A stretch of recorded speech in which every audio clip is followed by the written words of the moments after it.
अस्सलाम वालेकुम friends and welcome to doubt to be clear. आज हम अपनी बुक का चैप्टर नंबर 2 स्टार्ट करेंगे। चैप्टर नंबर 2 स्टार्ट करते हैं और उसकी एक्सरसाइज 2.1 का फर्स्ट क्वेश्चन है कि identify which of the following are rational और इरेशनल। अब यहाँ पे दो टर्म्स आई हैं, एक रेशनल और इरेशनल। हम समझेंगे कि रेशनल और इरेशनल क्या होता है। तो सबसे पहले हम समझेंगे इरेशनल क्या होता है, बल्कि हम पहले रेशनल को समझते हैं जिससे इरेशनल आसान हो जाएगा। रेशनल नंबर्स, रेशनल नंबर्स ऐसे कोई भी नंबर होते हैं जिनको हम p ओवर q जैसे कि 1/2 3/4 ऐसे लिख सकें, और जो ये q है ये 0 के इक्वल कभी ना आए। अब p 0 के इक्वल हो सकता है अगर हम ऐसे लिखेंगे 10/0 तो ये रेशनल नंबर नहीं है, 7/0 ये भी नहीं है। लेकिन अगर हम लिखें 0/10 या 0/7 तो इसको हम कहेंगे कि ये रेशनल नंबर है। अब रेशनल नंबर की कुछ कैटेगरीज भी होती हैं। अब रेशनल नंबर हमेशा टर्मिनेटिंग होगा।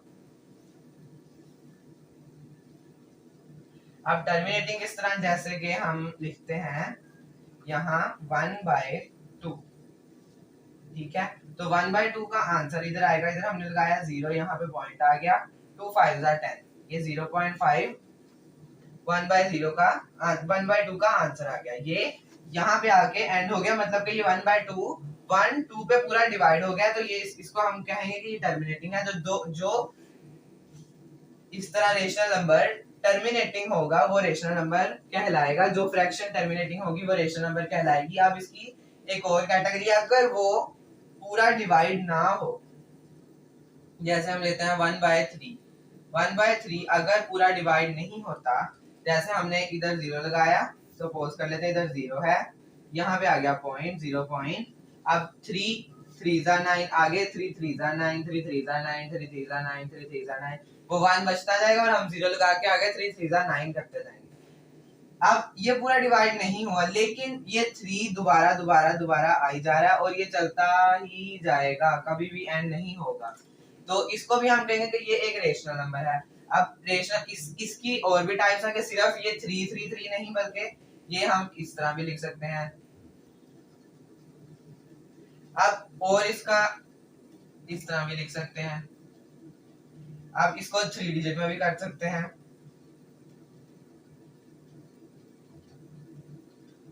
अब आप सोचें कि रेशनल नंबर की सबसे अच्छी एग्जांपल,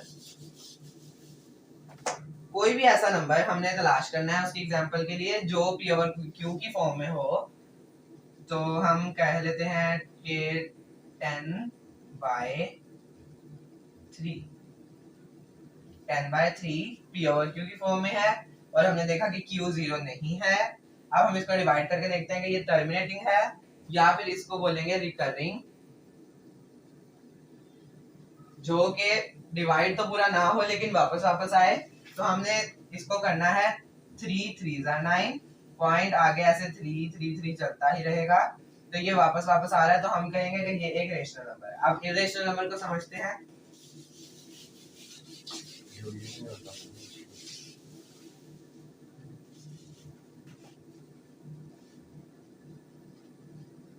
इरेशनल नंबर वो होंगे जो रेशनल नहीं होंगे।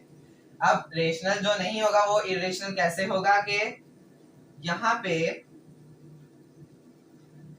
जैसे कोई भी ऐसा नंबर जो के पॉइंट के आगे चलता ही जाए वो होगा, उसको हम कहेंगे नॉन टर्मिनेटिंग, मतलब कि वो रुक नहीं रहा। लेकिन ये तो हमने रेशनल नंबर में पढ़ा था कि वो रुकेगा नहीं, लेकिन यहाँ पे इसकी एक शर्त भी होगी कि ये जो रुकेगा नहीं ये इस तरह कुछ भी चलता ही रहेगा और दोबारा इस तरह सेम नहीं आएगा। तो इसको हम कहेंगे नॉन रिकरिंग। कोई भी ऐसा डेसिमल नंबर या फ्रैक्शन जो नॉन टर्मिनेटिंग और नॉन रिकरिंग, नॉन टर्मिनेटिंग जो कभी भी कट ना हो, डिवाइड ना हो, और नॉन रिकरिंग उसके ये जो डिजिट्स है जैसे 1 4 ये आगे कहीं भी वापस ना आए, या ये वाला जो सीरियल है ये वापस इस तरह ना आए, वापस ये ऐसे ही चलता रहे और ये इस तरह दोबारा कभी भी ना आए। तो इरेशनल नंबर की हम सबसे अच्छी एग्जांपल करते हैं कि ये जो पाई है वो सबसे अच्छा इरेशनल नंबर है 3.141 और आगे ये चलता ही जाता है, कभी भी ये 3.141 वापस नहीं आता। अब पाई को तो हम कहते हैं कि ये अप्रोक्सीमेटली इक्वल है 22/7। तो 22/7 को अगर हम देखें तो ये p/q की फॉर्म में लिखा है, हाँ लिखा है p/q। क्या ये 0 है? नहीं, ये तो 7 है। तो क्या हम कह सकते हैं कि ये रेशनल नंबर है? तो हाँ जी बिल्कुल ये रेशनल नंबर है, क्योंकि जब हम 22 को 7 में डिवाइड करते हैं तो 5-6 डिजिट के बाद जाके वो वापस सीरियल बनाना शुरू हो जाता है, बल्कि वो इस तरह नॉन रिकरिंग नहीं आता। तो अब हम देखते हैं इन्हीं दो चीजों की बुनियाद पे कि उन्होंने जो हमें वैल्यूज दी हैं वो इरेशनल है कि रेशनल।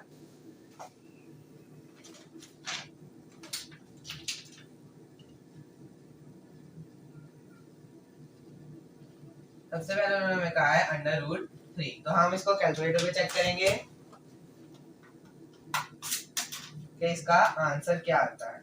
हम डालेंगे अंडर रूट और आगे 3, तो इसका आंसर आएगा 1.7320 और आगे ऐसे चलता ही जा रहा है। तो क्योंकि ये ना वापस सीरियल बना रहा है और ना ही इसको हम p/q की फॉर्म में लिख सकते हैं, क्योंकि ये प्रॉपर कट नहीं हुआ। अब जितने आगे जाएगा उतने ही जीरोस नीचे आते रहेंगे। तो हम इसको कह सकते हैं कि ये इरेशनल नंबर है।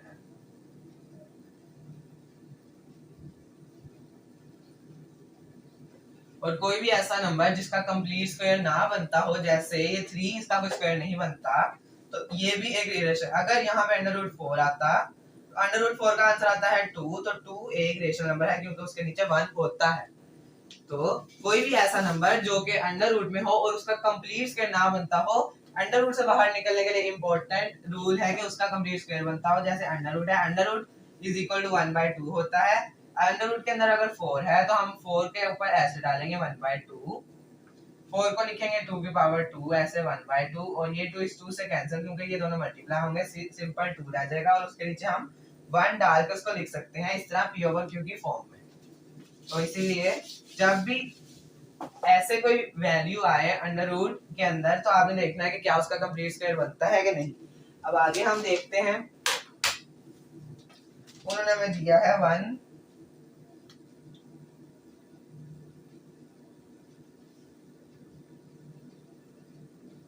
1/6। तो इसको हम इधर मैन्युअली डिवाइड कर लेते हैं, 6 और 1, 0 पॉइंट लगाया, ये आ गया 6 1 6, नीचे आएगा 4, फिर 0 लगाया, 6 6 36, फिर आ गया 4, फिर यहाँ पे 0 आ गया, ये फिर 6 लगाया, फिर 36, और ये इसी तरह चलता जाएगा। ये 6 बार बार रिपीट होता रहेगा जब तक कभी भी ये खत्म नहीं होगा, ये हमेशा ही चलता रहेगा। तो हमने देखा कि ये खत्म नहीं हो रहा, ये नॉन टर्मिनेटिंग है, लेकिन ये रिकरिंग है, ये 6 वापस आ रहा है। तो हम इसको लिख देंगे कि ये रेशनल नंबर है। अब आगे उन्होंने हमें दिया है पाई। तो पाई हमें पहले ही पता है कि ये कभी भी डिवाइड नहीं होता और ना ही कभी ये रिपीट होगा, तो इसको हम कह देंगे जल्दी जल्दी से कि ये रेशनल नंबर है, और इसका हमें पक्का पता है कि ये रेशनल नंबर ही है। आगे में दिया है हमें 15/2। तो 15/2 का आंसर आता है 7.5। ये हर किसी को पता है 7.5। यहाँ पॉइंट के बाद एक डिजिट पे खत्म हो गया, तो हम इसको कहेंगे कि ये रेशनल नंबर है। अब आगे चलते हैं। अब उन्होंने आगे हमें दिया है 7.25। 7.25 भी यहाँ पे 25 पे जाकर खत्म हो गया, तो हम कुछ और नहीं देखेंगे, बस हम ये लिख देंगे कि ये रेशनल नंबर है। आगे √29। तो हम इसको सॉल्व करेंगे कैलकुलेटर पे।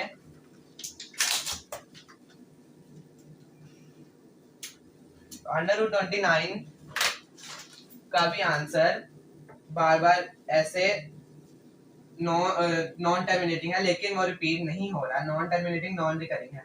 और हमने देखने से पता चल रहा है कि ये किसी का स्क्वायर नहीं बनता, क्योंकि 9 एक प्राइम नंबर है। अगर जैसे 29 है तो ये एक प्राइम नंबर है, 19 भी एक प्राइम नंबर है, 39 फिर भी 3 पे चला जाता है, लेकिन यहाँ पे 29 जो है ये प्राइम नंबर है, तो ये किसी का भी स्क्वायर नहीं बनेगा।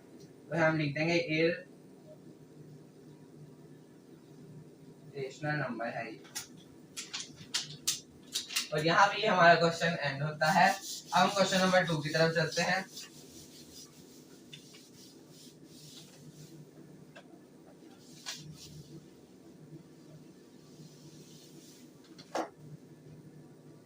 क्वेश्चन नंबर 2,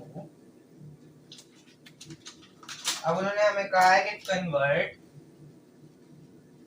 का मतलब चेंज करें द फॉलोइंग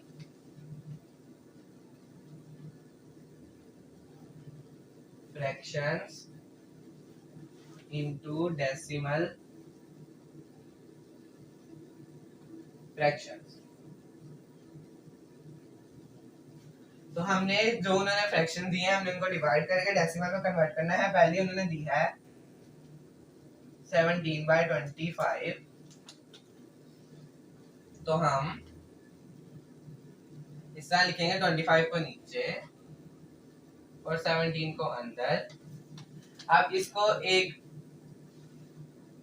तरह सॉल्व करने का आसान तरीका यह है कि अगर आपके पास कैलकुलेटर है तो आप इसको इस तरह करके देख लें, जैसे 25/17, तो ये आएगा 0.68। अब आपने इसको साइड पे लिख लेना है और आपने इसको देख के इसकी मल्टीप्लिकेशन करनी है। अगर आपके पास कैलकुलेटर है, नहीं तो आप इसका 25 का टेबल साइड पे लिख लें 5 तक या 5 से आगे तक। तो सबसे पहले हम देखेंगे ये अंदर वाले से छोटा है, तो हमें इधर यहाँ पे एक 0 चाहिए, तो हम यहाँ पे भी 0 लगाएंगे, पॉइंट लगाएंगे और यहाँ पे 0 ले लेंगे। अब 25 हमने देख लिया था कि 6 पे आता है, तो हम 25 को मल्टीप्लाई करा देंगे 6 के साथ। 6 5 are 30, 6 2 12 और ये 150, तो यहाँ आ गया 150 और नीचे जब इनको हम माइनस करेंगे तो 20 आ जाएगा। अब हमारे पास पॉइंट है तो हम आगे एक और 0 लगा देंगे। अब हमने निकाला हुआ है 8 के साथ, 25 मल्टीप्लाई बाय 8, 8 5 are 40, 8 2 are 16 और ये 200 पूरा ही आ गया, जो कि हमने पहले ही एक बहुत ही चीटिंग वाले नहीं, लेकिन आपके पास अगर कैलकुलेटर हो तो आप ये कर सकते हैं, आपको आसानी ही होगी। उन्होंने तो हमें एक्चुअल लॉन्ग डिवीजन का कहा है, आपने ये रफ में किया होगा, आपने इसको कहीं लिखना नहीं है बल्कि यहाँ पे ही लिख लेना है, फिर आपने मल्टीप्लाई करके देख लेना। अब क्योंकि 17/25 का हमने एक अच्छे मेथड से, क्लेवर मेथड से निकाल लिया था, हम उसको यहाँ पे लिख लेंगे 0.6, जो कि हम पहले पता था, लेकिन हमने इसको रफ में करना है ताकि उनको ये ना पता चले कि हमने इसको कैलकुलेटर से किया है, वरना वो नंबर नहीं देंगे। तो क्योंकि ये यहाँ पे आके कट हो गया तो हम कह देंगे कि ये रेशनल नंबर है, लेकिन हमने यहाँ पे लिखना नहीं, बस हमने इसको कन्वर्ट ही करना था। सेकंड क्वेश्चन को करेंगे 19/4। उसी तरह हम पहले कैलकुलेटर में निकाल लेंगे 19/4,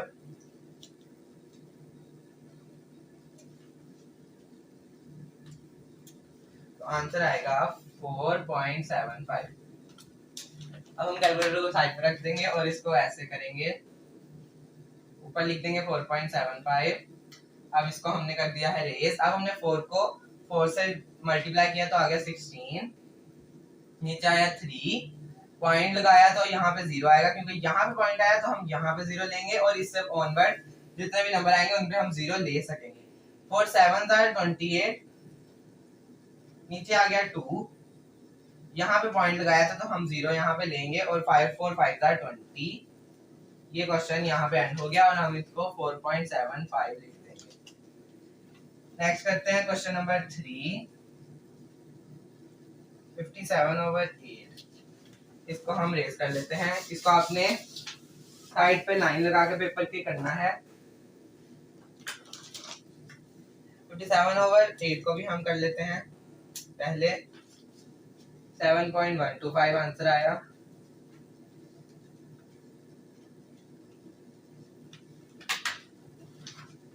तो अब हम 8 और यहाँ पे ऐसे 57 लिखेंगे। 8 7 56 होगा, यहाँ पे 1 आएगा, अब आगे पॉइंट लगाया और यहाँ पे 0 आ गया। अब 8 1 8 आएगा इस तरह, और इसको जब माइनस करेंगे तो 2 आएगा, फिर आगे 0।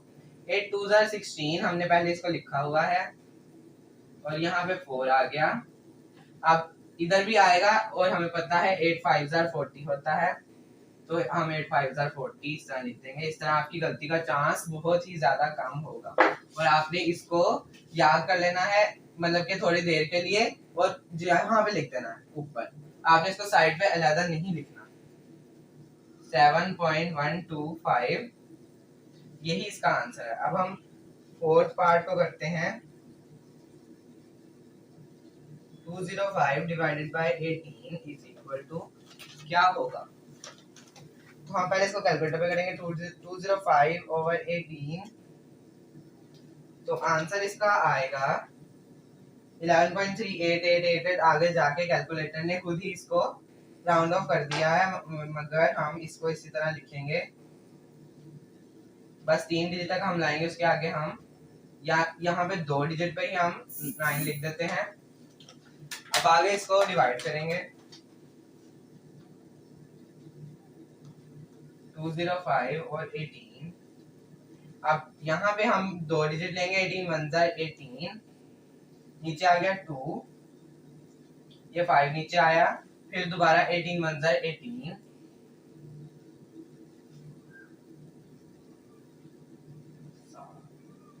यहाँ पे 7 आया। अब आगे हमने पॉइंट लगाया और यहाँ पे 0 लिया। अब 18 3 हम देख लेते हैं क्या आएगा। 8 3 4 2 3 1 3 4 5 54। 18 3 54, और ये आएगा 6 16। अब आगे हमने यहाँ पे 0 लगाया और 13 8 को हम करके देखते हैं, क्योंकि आगे हमारे पास यही है, तो उसका हम करेंगे। 8 8 64, 8 1 8, और आएगा 144। तो ये 144 आ गया। यहाँ पे जो है आएगा, जो इसका रिमाइंडर 16 रिमाइंडर आएगा, और ये वापस 0 लग के इसी तरह। अब हमने 2 डिजिट तक इसको सॉल्व करने के बाद आगे हमने इसके 9 लगा देना है। जब हम उसको राउंड ऑफ करेंगे, तो राउंड ऑफ पे हम अगर ऐसे है 1.567, तो अगर हमने इसको यहाँ पे राउंड ऑफ करना है, तो हम देखेंगे कि इससे जो अगला डिजिट है वो 5 से बड़ा है कि छोटा। क्योंकि ये 7 5 से बड़ा है, तो हम पिछले वाले में एक नंबर ऐड कर देंगे। अगर यहाँ पे 3 होता जो कि 5 से छोटा है, तो हम इसको यहीं पे एंड कर देते हैं। अब क्योंकि यहाँ पे 7 आया था, तो हम इसमें एक ऐड करेंगे 5 7, ऐसे ये इसका राउंड ऑफ निकल आएगा यहाँ तक। तो इसका राउंड ऑफ हमने यहाँ भी किया। 8 8 8 चलता आ रहा था, इस 8 पे हमने राउंड ऑफ किया, और उसको क्योंकि 5 से बड़ा था, एक पिछले में ऐड कर दिया। 11.3889।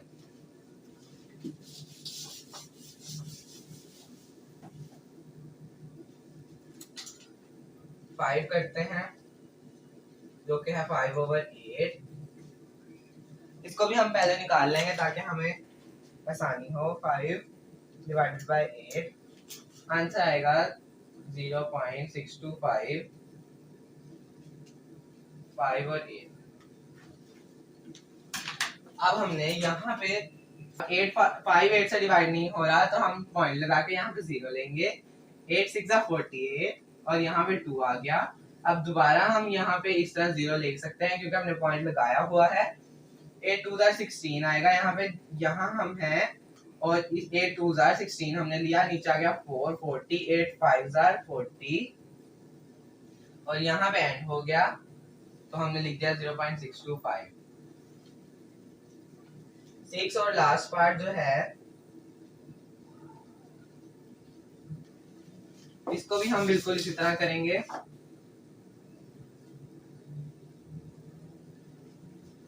पहले हम कैलकुलेटर पे चेक करेंगे।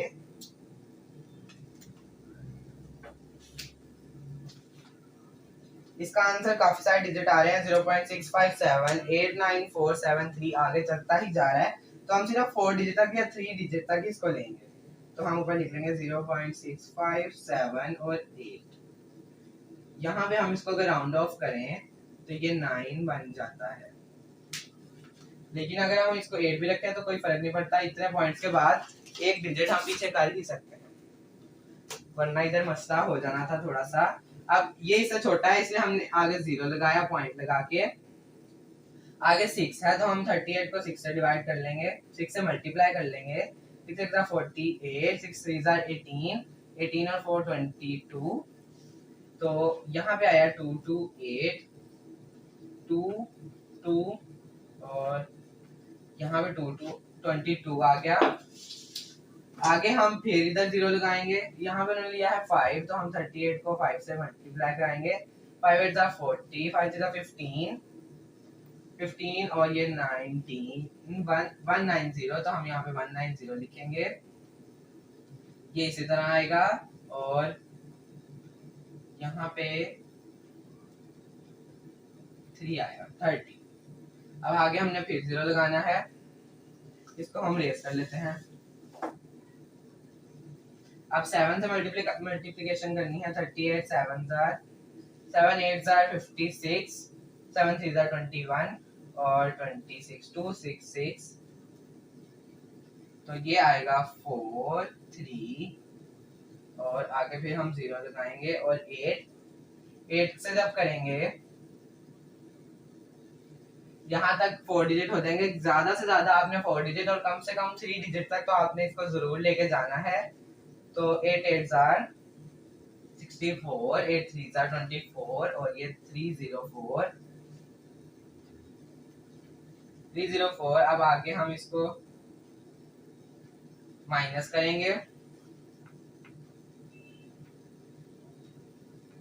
यहाँ पे 36 आ गया, तो ये इस कभी भी डिवाइड नहीं होगा, तो हमने सिर्फ 4 डिजिट तक इसकी वैल्यू लिखी है 0.6578 और यहाँ पे हमारा क्वेश्चन नंबर 1 एंड होता है। तो आपको ये वीडियो अच्छी लगी होगी तो चैनल को लाइक करें और सब्सक्राइब भी करें और साथ बेल आइकन को भी हिट करें।